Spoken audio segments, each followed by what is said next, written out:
So the other day, I was driving down through the beach suburb that we live near, and I spotted three of my friends walking along by the beach, along the boardwalk.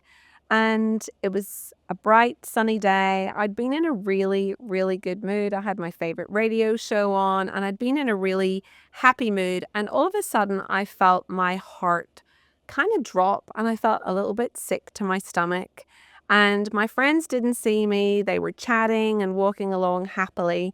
And part of me started to feel a little bit envious, a little bit uncomfortable, thinking, oh, they've gone for a walk without me.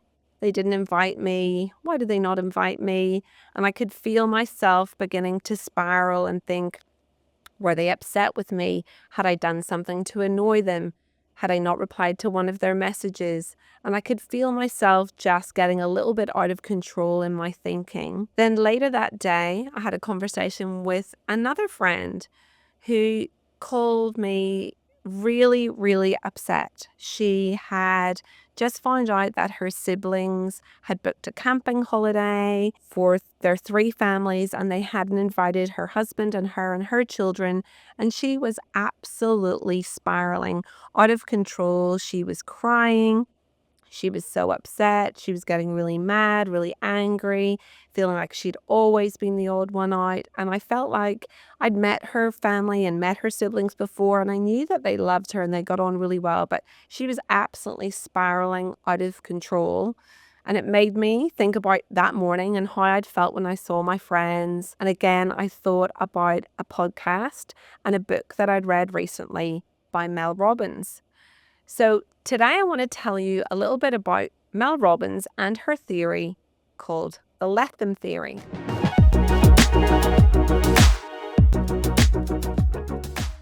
If you don't know about Mel Robbins, she is a renowned motivational speaker, a best-selling author, and she is known for her really practical and relatable approach to self-improvement and real-life scenarios.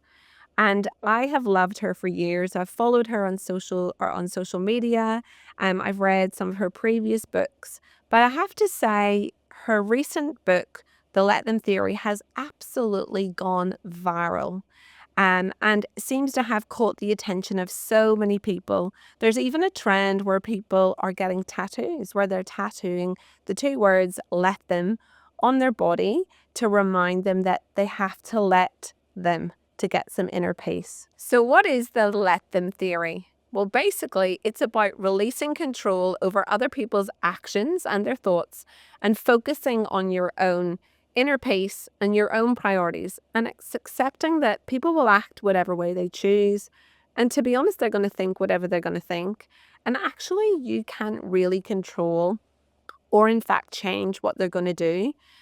So another example might be that in your workplace, you know that you had a great idea or that you've worked really hard on a project and we've all been there, you go into the team meeting and suddenly someone else on the team seems to take a lot of the credit or the manager gives them all the credit for all the hard work they've done.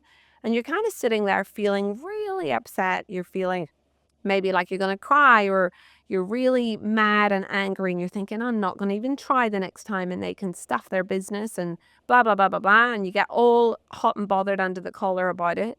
But in reality, maybe just by sitting back and saying, let them have the credit today, because actually in the long run, that might give them one small win. But in reality, if you know you're a hard worker and you know that you've done most of the work, in reality, most of the team are going to know that. So getting yourself all hot under the collar and perhaps causing a conflict or being annoyed with someone, it's not going to get you any further along in your career. Another one might be that a friend cancels plans at the last minute. And maybe it's a friend who always does this. They're always doing this to you. And it's so frustrating. But maybe instead of getting really mad, just let them. Let them cancel the plan. Guilting them into it or sending them a passive-aggressive text isn't going to change the scenario. And in reality, if they don't want to go, they don't want to go. And maybe what you need to do in that time is do something that you need. Maybe you need to make another plan. Maybe you need to go and meet another friend. Or maybe you just need to have a night where you just chill at home by yourself. But the reality is that you can't control what's going on in their life. And you need to not read so much into everything because everyone's probably just surviving. And you taking and misinterpreting their actions might be completely wrong. So, why do we struggle to let them? Well, I know for me, I'll be honest, I'm definitely a little bit of a control freak. I'm self confessed. I like to be in control. I like to know what's happening. And in reality, if that sounds a little bit like you, the reason that we do that is actually being in control feels safe. We feel like if we can just control everything and we can control the narrative, we control how things are going to go and what people think, somehow that we think that's going to keep us safe. But the reality is that we can't control anybody else. And so the other reason is that we're all guilty of projecting our own expectations onto other people. But in reality, we don't know what's really going on for them at that moment. They might have had a shocking day at work, or maybe something's happened with their partner, or maybe they've got a sick mum and they just literally cannot face going out with you that night. But instead, you're projecting all your feelings and dissecting your friendship when in fact it's got absolutely nothing to do with that. They simply can't make it.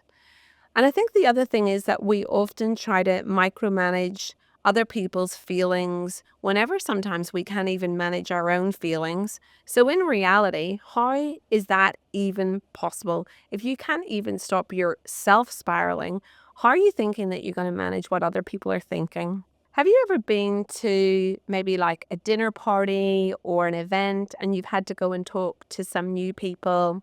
And while you're there, you've been having a really good time and you feel like you've met some really cool people. But then you go home and you dissect it all apart and you worry what you've said and you're thinking about what maybe those people thought of you. And you spend the whole night having a restless night worrying about what conclusion they've drawn.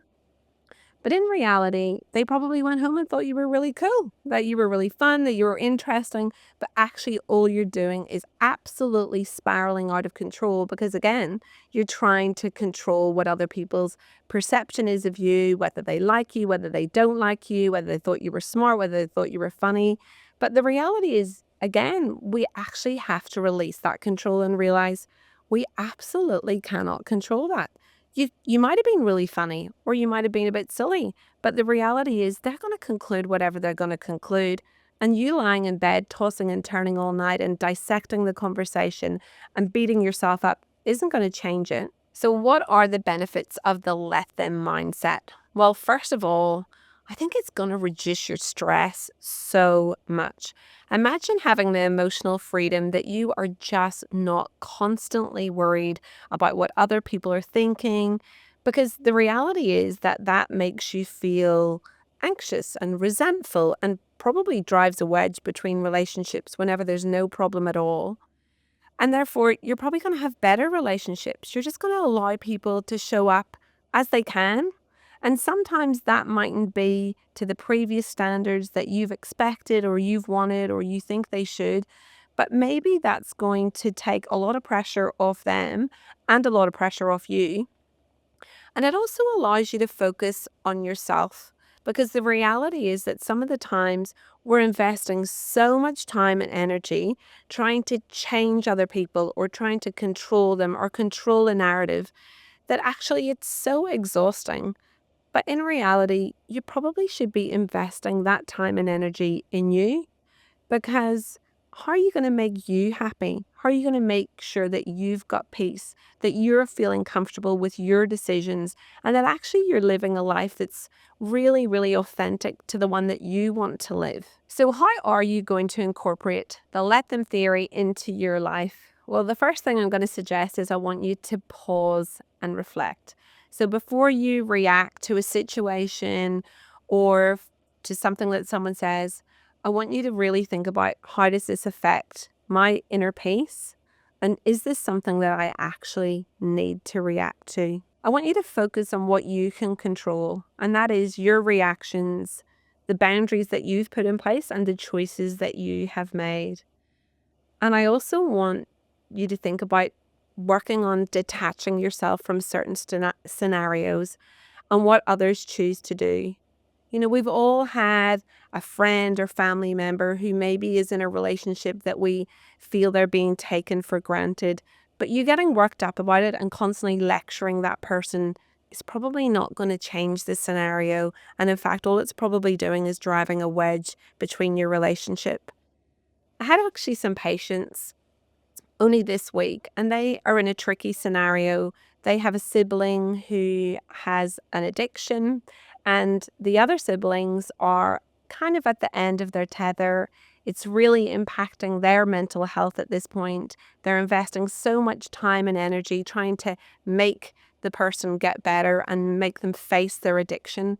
But the reality is that we do have to let people make their own choices. And of course, in the scenario of addiction, it can be extremely challenging to watch people on a self-destructive pathway. But the reality is that, if you're getting to the point where it's massively impacting your mental health and you can see that actually, until that person wants to change or wants to alter their behavior, you're going to have to let them. The other thing I want you to do is to think about some meditation or mindfulness. I have to say, I'm not very, very good at meditation at all. I've got a really busy mind, so I know that, of course, I'm the person who needs to do meditation. But even if you can start to journal, I think sitting down at night before you get into bed, I find it really helpful to think about what am I holding on to from today? What's worrying me? What's playing on my mind? And what is it that's gone on today that I can't control? And then I want you to document it because you're going to get it out so that by the time you're hopping into bed at night, hopefully you've been able to put it to rest and you've been able to visualize letting it go. Because the reality is that things that you can't control, you can't control. And so give yourself the peace and ability to get into bed and have a good night's sleep. So when not to let them, I think there are some really important times when I don't want you to let them. If someone is harming you or crossing boundaries or treating you badly, well, of course, I don't want you to say, oh, they're treating me badly, I'm going to let them. Or if someone is emotionally abusing you or gaslighting you or using you, I definitely don't want you to let them. And I feel like this really is a balanced scenario where you need to find the boundary of letting go, but also setting really clear boundaries. I also think that with children, I think you can use the let them theory with children and teenagers, but I think it's quite a nuanced discussion, and I'm going to talk about that in another podcast because I think it deserves one all of its own. So at this point, I am really talking about adults and adult relationships. So the often missed second part of Mel's let them theory is actually the let me part. And I've noticed on social media and on the news, everyone's talking about the let them part, but they're often forgetting the let me part. And actually, if you listen to Mel and you read her book, you realize that the let me bit is just as important. Because the reality is that if you just let them, so, if your friends are off doing X, Y, and Z, or your family are, off doing X, Y, and Z, and you're like, oh, just let them, let them, let them, let them, let them, you might find yourself in a really lonely and isolated place because you're so busy letting everybody let them. But the reality is that what you need to be able to do is say, let them do what they're going to do, and then let me take control of myself. Work on what matters to you and think about your thoughts and response to scenarios. Work on the rise and fall of your emotions so that you feel like you're on top and that you know that you're living the life that you want to live. And I think this part is so essential to actually being able to give you true peace. Because imagine if you invested all the time that you feel you waste spiraling out of control, worrying about everyone else, what everyone else is thinking about you, or all the nights you spent tossing and turning, dissecting conversations that you've had in the past. Imagine if you were able to invest that time in you, working on your confidence, working on your health, working on your fitness, working on having fun, working on having time to read those books that you wanted to read, or to watch that show, or spending some really positive time with friends and family. So I want you to remember that it's not just about the letting go of what other people are doing, but it is letting you take charge of how you want to move forward in life. So I want to tell you a little bit more about the conclusion of the story with my friends who'd gone for the beach walk. The reality is that whenever I calmed myself down and I, got my sensible head back on, I remembered that my friends knew that every Thursday I come and record podcasts. They know that I can't go for a walk. They have invited me many times to do things, but I actually work full time. And so the reality is we make arrangements to see each other on a Sunday, and they know I can't do Thursdays. So in fact, I hadn't done anything wrong. They weren't mad with me. They weren't being mean. I wasn't being excluded. And by really taking on board the let them theory, it allowed me the time to stop, regulate my emotions, and stop me feeling upset about something that there was nothing to be upset about. And again, when I checked in with my friend who hadn't been invited by her siblings camping, when she'd had time to calm herself down, she talked it through with her mum, who'd pointed out that her siblings knew that she was under a lot of financial pressure and that her husband was ill. And in fact, they didn't want to put her under the strain of having to pack up her car and pack up her 3 children and pack up for a camping adventure. So they just didn't want to bother her or stress her out by putting another thing on her plate. So in reality, a lot of the time that we're thinking things that people are hating us or leaving us out or we're spiraling out of control, the reality is that that's not the reality at all. And just by stepping back and taking a breath and letting people do what they need to do and doing what we need to do to keep ourselves sane means that, all the relationships were preserved as they should be because no one had done anything wrong. So this week, I would love you to try practicing the let them mindset in one area of your life because I know it's really hard. But if you're someone who finds yourself getting really worked up by someone at work, or if your mum winds you up and says things to you and you're always trying to argue your case back with her, or if you're always finding that you're butting heads with someone at home, maybe just try and take a little step back and just let them do it the way they want to do it. And you focus on you, because I really, really believe that'll make your life the next week so much more peaceful, so much more happy, and it's going to allow you to just be who you need to be. I would absolutely love you to share your experiences with me. I'd love to know how you go. You can get in touch by sending me a DM to the All About You Instagram or visiting allaboutyoupod.com and leaving me a message. We're definitely going to revisit this again. I'm so interested to see how you get on and whether you think that the let them, let me theory can help you. Are you struggling to navigate the perimenopause or curious to learn more about the menopause from some of the top experts in this space? I am so excited to tell you about an upcoming event, She Thrives, an evening in conversation with myself, Dr. Kelly Casperson, who joined me in episode 89 for a brilliant chat about sex during midlife, and Dr. Vonda Wright, who was on episode 54, who shared how to conquer midlife and beyond with strength training and nutrition. Join us on Monday the 3rd of March at Newcastle City Hall from 7 p.m. A percentage of every ticket purchased will also be donated to the Debbie Gaunt Foundation, which supports women's mental health during these transitional years. To book your spot, click the link in the show notes. I can't wait to see you there. This is one you're not going to want to miss. This podcast and any information, advice, opinions, or statements within it do not constitute medical, healthcare, or other professional advice. Information is provided for educational and entertainment purposes only. If you have any health concerns, always consult your doctor.